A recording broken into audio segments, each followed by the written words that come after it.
So I just literally posted my video here, uh, sort of telling myself that for my 30s, I want to try YouTube and see how it goes and the reasons why I haven't done it in the past. It can boil down to laziness.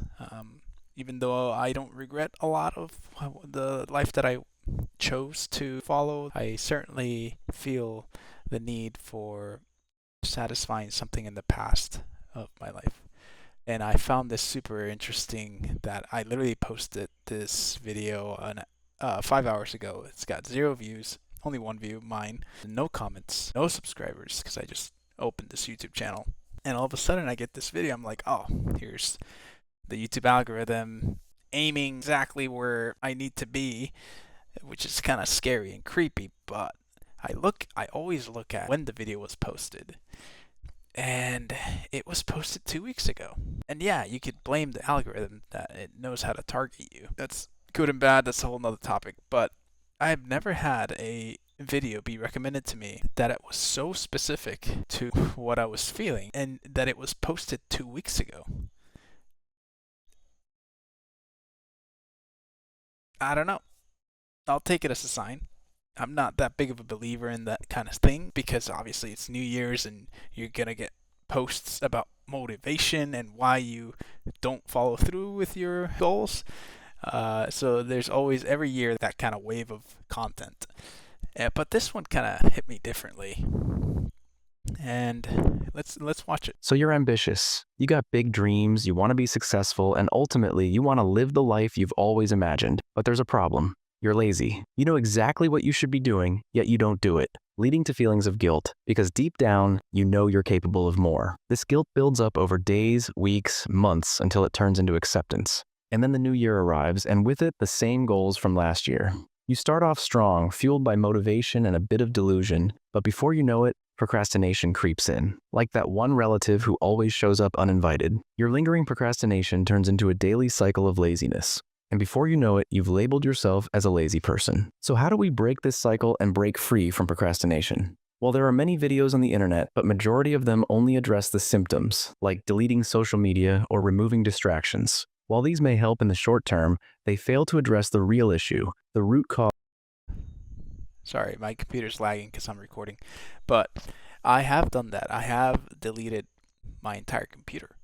Not necessarily my YouTube on my phone, but stuff. But I'm a huge gamer, and when I moved to Puerto Rico, I didn't bring my computer for a year because I didn't have like a way to connect to the internet via Ethernet. I just didn't know how it would work, so I gave it a year. Once I got my computer, it was like going back to my old ways instantly.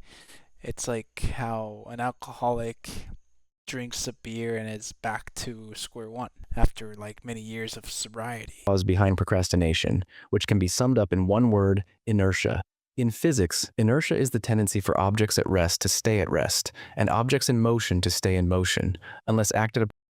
So I love physics. I never went to school for it, but when you learn physics, even just a little bit, it opens up your world so much. And the fact that he's using physics as an example of how to get out of the rut, I connected with. By an external force. This also happens to be Newton's first law of motion, and it applies just as much to tasks as it does to objects. Getting started on any task, no matter how small, requires an initial push and some amount of energy to overcome the resting state of inertia. And this precisely is the issue.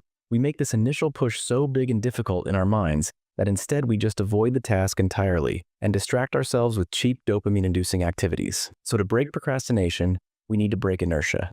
And there are two ways to do this. Getting started is the most difficult part, so make this as easy as possible by reducing the stakes and taking the smallest step forward. For example, if you tell yourself, I need to sit down and complete my 5,000-word essay, the inertia is too strong as the stakes are so high. But instead, if you tell yourself, I'm only going to write 50 words, the feeling of inertia is much lower, as now it's pretty easy to get started. Okay, so this is 100% true. I tend to procrastinate. I tend to be lazy. I tend to not have to worry about things that don't necessarily need to be done for the day, but they can wait for tomorrow. And I just let it simmer. And then eventually, like my desk is completely messy. When you start to get in the groove of it, this is what they mean. Let's say you have to do the dishes and then clean the floor and then take a shower. Once I do the dishes, I'm in movement. Let me go ahead and use that energy to sweep the floor. And then after I sweep the floor, I go take a shower. And then I'm good for the night. And my reward is just to chill. But they're on point. without needing to rely on willpower or discipline. Another popular technique is the 2-minute rule. If you don't feel like doing the work, just tell yourself you'll do it for 2 minutes, and then stop should you want to. For example, you don't feel like cleaning your room. Put on a song, clean your room, and stop when the music stops. The best part is, usually you'll continue longer than 2 minutes, or you'll end up writing more than 50 words. And this is because objects in motion stay in motion. Meaning once we get started, we start gaining momentum, and this momentum keeps us going for longer. Initially, it's like pushing a ball uphill, but once we pass the point of inertia, it's downhill from there. And that's why it's important that the initial push is small and easy. In other words, reduce the stakes and start with just 2 minutes. You can apply these two methods to any area of your life to overcome procrastination, whether that's getting to the gym, working on your side hustle, maintaining your relationships, or pretty much anything you can think of. As Martin Luther King once said, you don't have to see the whole staircase, just take the first step. They're just starting. Wait, sub count 530. This was 2 weeks ago, and they have 58,000. Amazing. Yeah, this might be the best advice fighting on procrastination I've come across. I'll try it tomorrow. The fact you clicked on this video instead of ignoring it shows you're not lazy and are actually willing to change, do something for yourself. Can't believe this high level content has 576 subs. I will support you, bro. This is insane. Wow. I'm getting goosebumps, like getting shivers on the back of my neck. I am genuinely impressed. Definitely subbing. Wow. And to end it with Martin Luther King quote that I've never even heard of. I need to get a word like that says inertia or something, just to daily remind myself to start moving.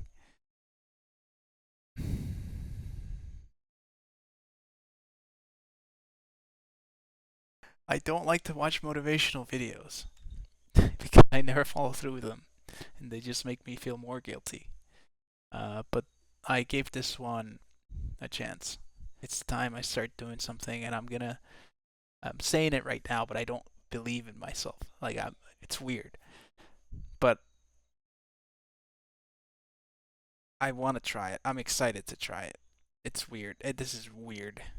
I'm gonna do the YouTube thing for the first time, so I can break the ice, break this mold, and not feel weird about it or cringe. Follow and subscribe. Is that how you do it? Just like and subscribe to see this journey that I want to embark on. It would be cool to have you on board and to maybe motivate a few others along the way. Just like how Earth or Mars or the moon can be used to slingshot other things, yeah, I can help you slingshot around me so that you can reach further distances. I'm touched. I'm very touched. Alright, I'm out. Peace.